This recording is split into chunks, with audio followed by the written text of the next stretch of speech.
The large persona materialized behind him, taking up almost the entire width of the narrow platform. Akira seriously couldn't understand why Yosuke wanted to draw it.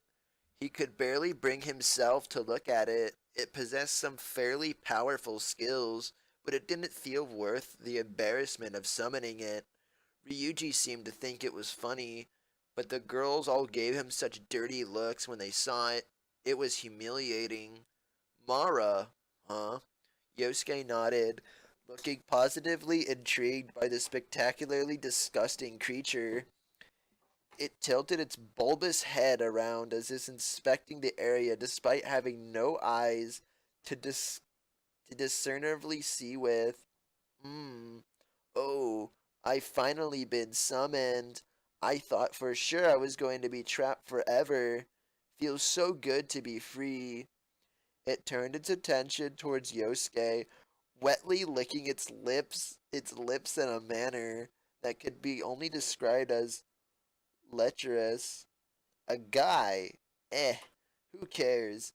I can get up if for a face that pretty. No problem. Sweating bullets, Akira glared at the thing and prayed that it would shut up quickly. He wasn't tall enough to put his hands over its mouth, nor was his hand big enough.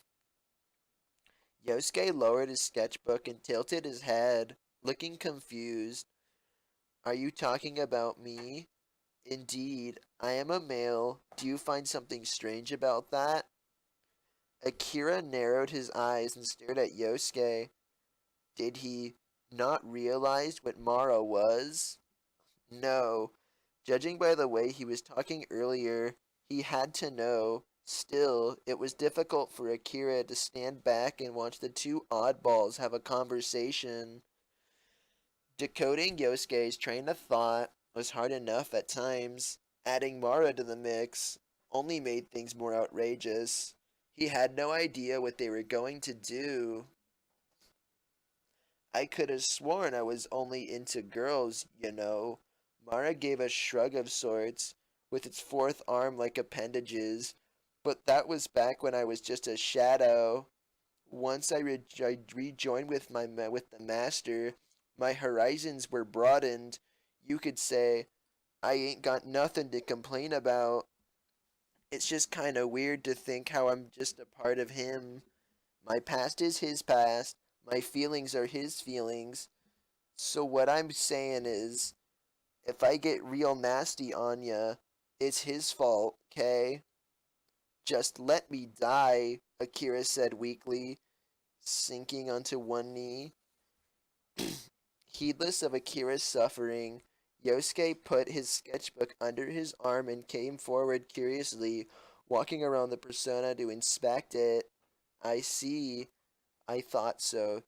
You're the representation of Joker's sexuality, aren't you? I'm dying here. Yeah, something like that, Mara said. Isn't anyone paying attention to me? Yosuke flipped his sketchbook to a fresh page and raised his pencil. Such virile masculinity. That's it. I'm sending him back for where he came from. Quickly getting back on his feet, Akira was prepared to recall his persona, but he was immediately stopped in his tracks, physically restrained by two long tentacles. Now, master. I can't have you doing that. I just came out. Let me breathe a little air. Let me breathe a little, won't you?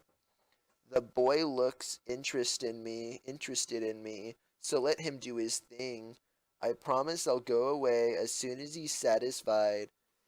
Am I being threatened by my own persona? You can't do that. The tentacles tightened around him threateningly. Oh, I can. I suggest you accept it and let me do as I please. You know what happens if you reject a persona, don't you? I could turn back into a shadow. Hey, that's not. He didn't think that was how it was supposed to work, but he also couldn't say for sure whether Mara was lying. Morgana told him that didn't have to worry about their desires becoming distorted after they awakened to their personas, but he was different from the others. He had multiple personas, many of which began as shadows that needed to be course. I don't know how to pronounce that word. Even if he accepted them once, if he began to reject them, then it made sense that they would start to lose control over them. As gross as it was, he couldn't go against it. Whether he liked it or not, it was a part of him. As Mara laughed, the tentacles began to relax, slowly releasing him. That's it. You've been fighting me all day. Just give in. You'll thank me later. I'm looking out for your best interest too, you know. Once he was freed, Akira patted down his sleeves and straightened out his outfit. He shuddered when he noticed a thin layer of slime that was left behind by the tentacles. He'd let Yusuke draw it. Then once Yusuke was finished, he'd quickly make Mara disappear and they could go back home. Feeling unreasonably frustrated, Akira swept back to the long tails of his coat and strode towards the wall. Yosuke was already bustily putting pencil to paper, glancing from Mara to the pages and leaning back again as he worked to capture its likeness. Leaning against the wall, crossing one leg in front of the other, Akira resigned himself to watching, internally praying that Mara wasn't going to do anything extreme. Who was he kidding? Mara was definitely going to do something. They shared the same mind, so it was impossible for Mara to act independently. It wasn't lying when it said it was acting in his best interest. It restrained him because he couldn't let himself reject it. But what was he resisting? And why was he afraid of letting Yosuke see it? As Akira let those questions simmer, he tried to relax and watch Yosuke draw. He looked like he was really enjoying himself. His pencil gilded across the page as he worked, excitement lighting up his expression. From the start, Yosuke should have realized what he wouldn't have Inugami and Yosuke should have realized that he wouldn't have Inugami and Mikami in him any longer. It's just been a long time since he'd released them. Even if Yosuke wanted to see them, he should have realized that they couldn't be summoned from out of nowhere. If Yosuke knew that he couldn't summon those two, it didn't make sense for him to ask. It was strange that Yosuke didn't have any problem with Mara, and the fact that he wanted to draw it seems even stranger. It didn't fit his aesthetic at all. An unusual possibility began to emerge, the possibility that Yosuke was lying. I know you weren't really interested in drawing any of my other personas, Akira said, carefully watching Yosuke's face. He wasn't even conceived that Yosuke wanted to draw Mara. Drawing it was just the excuse he used to make him summon it. So are you finally going to tell me why you're so interested in Mara? Yosuke's pencil slowly came to a stop, but he didn't look up. He stayed quiet. Mara chuckled. Come on, you know why. One of its long green tentacles slithered along the ground, snaking its way towards Yosuke's feet.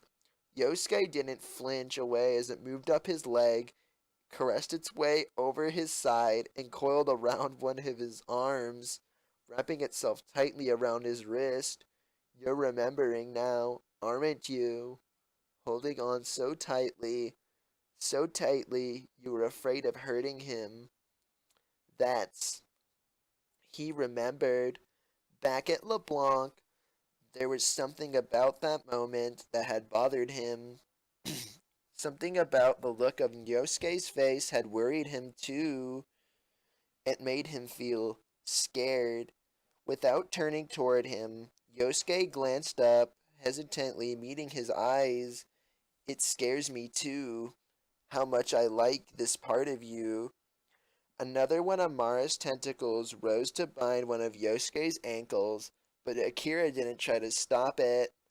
Whether he ordered Whether or not he ordered it, Mara was only doing what he wanted it to do. seeing it in all of its gruesome glory, given such form and made so literal, he couldn't help but feel afraid of it. But inside, he knew that Mara shared other things in common with him, his deep love for Yosuke and his desire to protect him. It wouldn't hurt him, probably. That sliver of uncertainty was what bothered him. It disturbed him, knowing that there was a part of him that he didn't have full control over. His desire to protect Yosuke had the potential to become something very dangerous. The tentacle around Yosuke's waist tightened further, and a second one joined force, seizing Yosuke's other wrist, causing him to drop his sketchbook. Akira opened his mouth, but for some reason, he couldn't bring himself to tell it to stop. Hearing Yosuke's soft cry of surprise made his whole body suddenly feel like it was burning. As he watched him, feeling uncomfortably anxious and aroused by the unpredictable situation, the tentacles continued to move on their own, fueled by his warring feelings, writhing lewdly around Yosuke's arms and legs. Well, my phone just turned off on its own. It's killing itself too reading this. Unable to simply stand out and watch, Akira approached them slowly. What did you mean? What part of me are you talking about? He already knew. He just couldn't believe.